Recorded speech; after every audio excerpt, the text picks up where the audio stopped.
Now you can see what is going on here. 10 and a 12, so this is all good. I do have to put on a 10 AN bung inside here.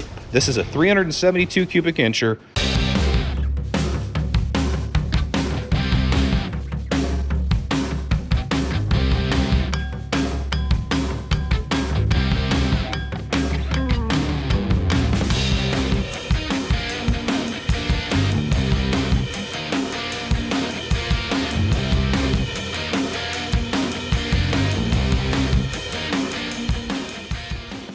So for you guys that are like, hey, I've always been kind of curious on a drag and drive, or how does a motor that makes, 1,800 to 2,000 horsepower, how do these guys drive them on the street and not smoke their pumps?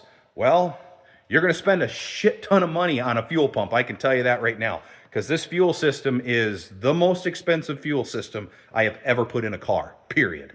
So I'm excited for it. I'm glad I finally paid the price and just did it. It was one of those where it's like, well, can I do this? Can I do that? There's just a certain time where you cannot afford cheap. You got to spend the money and buy the good stuff. Fuel system to the car. Why go cheap? Why skimp out? You're just going to take a chance of running it dead lean and blowing your motor up. That's just stupid at that point. Why do that? So we are going to install this bad boy. Hope you guys dig it. This right now has got an Aeromotive A1000 pump in it right now. Now this was feeding my 555 motor that was making about 920 horses, a pump gas motor. Now I'll say this pump, you guys, this thing worked freaking awesome. I had a separate nitrous system up front that was all set up for the nitrous kit, fuel cell, fuel pump, and all that stuff, and that was good for 2 kits. This worked great, but these are good to about 1,000 horsepower.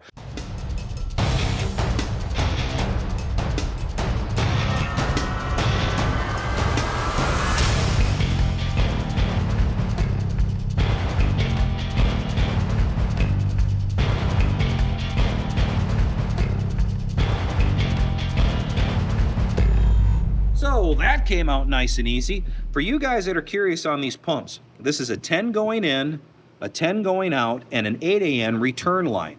Thing ran freaking great with that, but there's not a whole lot of life on this pump. So I figure, hey, I'm going to recycle this thing and I'm going to reuse it. I'm putting it in the 55. Now, for you guys that have been curious on the 55 Chevy, and it's like, hey, I've seen it in the background. If you want to know more, I'll give you maybe like 5 minutes worth of an introduction to the car and what it is and all that. But you got to hit me down in the comments. I got to know that you guys actually want it. If not, this is what it is. But this motor is going to love that Aeromotive pump. This is a 372 cubic incher, AFR 235 heads, T&D shaft mounted rockers, blower shop 671. It is the Super Sniper 2x4 from Holley. And this thing made 800 horse. This ran beautiful, but we ran out of pulleys on this thing when we ended up running it over at Steve Morris's. As you can tell, Boost by Steve Morris. So me and Kyle had this thing on the dyno. I only had a certain amount of pulleys that I could do. I've gone up on the bottom 3 teeth. So with how things were going on the dyno, that should be about another 20, 30 more horse. So I would say this thing should make 8 1/4, somewhere in there, 820, 830. And in this thing, I mean, I don't understand why it will not run deep into the 9s. I don't think it's going to go a mid-9, but I think it'll run deep into the 9s. And on the street, this thing is going to be a freaking blast, I'm telling you. So if you guys are interested in seeing this thing on Steve's dyno, I know he's got it, but I'll put the link of my video. So check down in the links in the comments, and it'll end up showing you this video.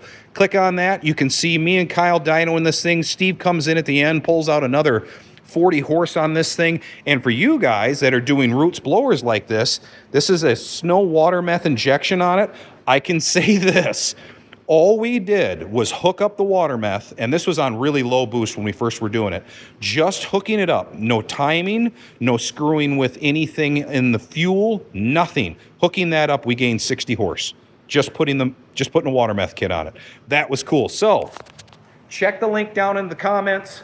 Check that video out. I guarantee you guys are going to love it if you're into that or not. But let's get back into the Camaro. Let me show you what we're going to be putting on this thing. This is the Aeromotive variable speed pump. This is a 5.0. They make a bunch of different ones, but let me tell you the reason why I decided on choosing this one for my Pro Street and the drag and drive needs that I'm gonna have. This pump will support about 2,600 horse, way more than what I got here. But if I ever decide to change things around, I got a fuel system that'll grow with this combination. Now, on the fuel lines itself, I do have to upgrade. It's still a 10 AN coming from the pump to the regulator, but going from the pump to the gas tank, that goes to a 12 AN. So I have to change the size of that. So that's a lot bigger.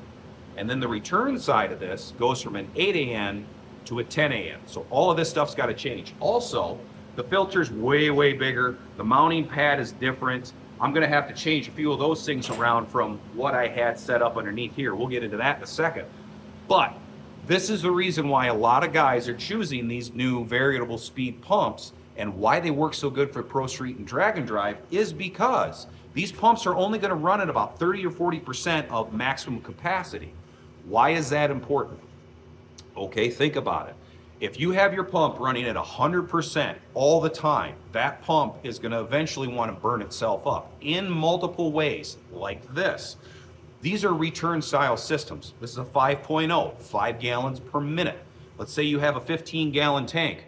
Okay, reality here. You're not going to be full all the time. Let's say you even have a half tank in it, so 7.5 gallons, okay? At 7.5 gallons, you have drained that thing in a minute and a half. Get down to 5, you're within a minute. Get down to a quarter tank every 30 seconds. You're just sitting there circulating that fuel. So that fuel's getting hotter and hotter and hotter. Does the motor want that? No.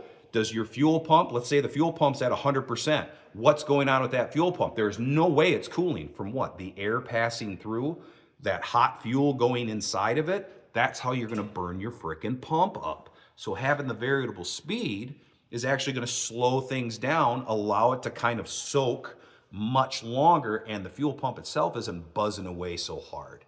Now, how can you hook this up to a carburetor? Two ways.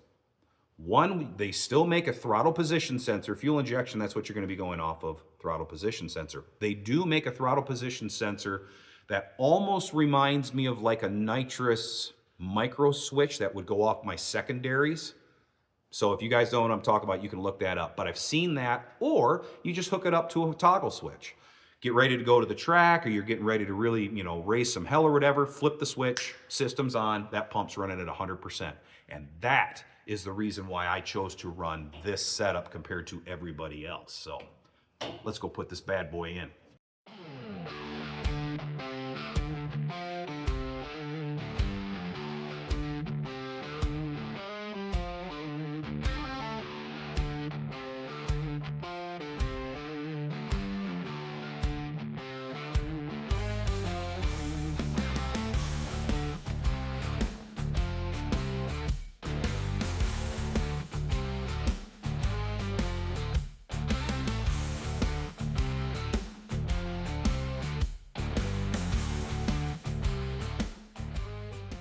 There is the bracket, all in, welded, ready to rock and roll. Now you can see what is going on here.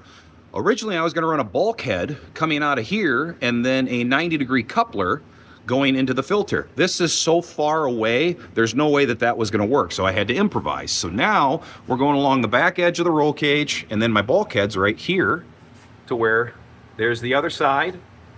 Fuel cell's going to be right here. I just got to run a line from there to there. Boom, boom, boom. So all that's hooked up, ready to go. I'm not worried about wiring yet.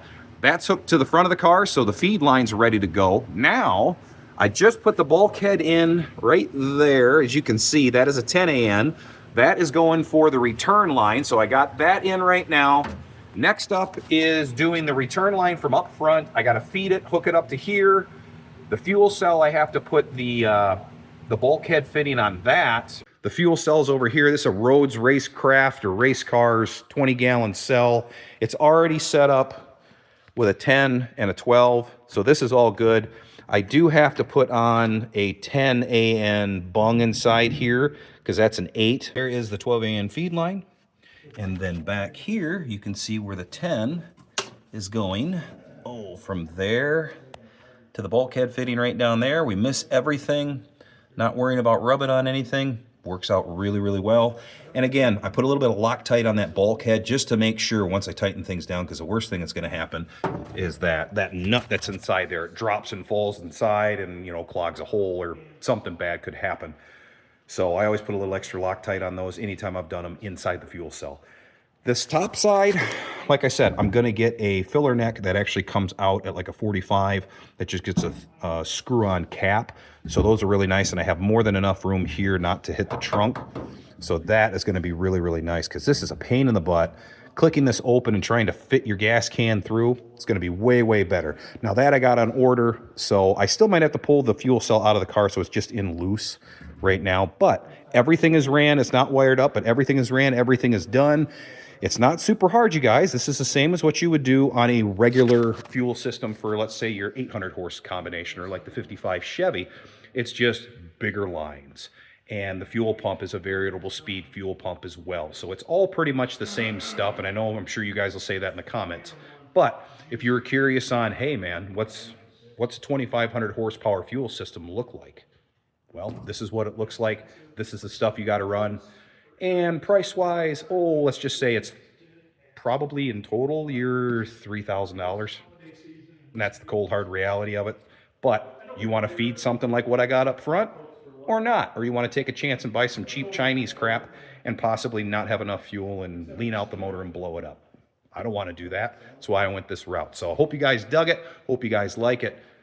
Hopefully see you guys down at the track, see you at some car shows, raising some hell, having some fun. Hope you're out there bloodying up your knuckles, working on your hot rods, making them that 1% better so you can come out next year and be even faster and be even better. So until we meet again, my friends, take care. See ya.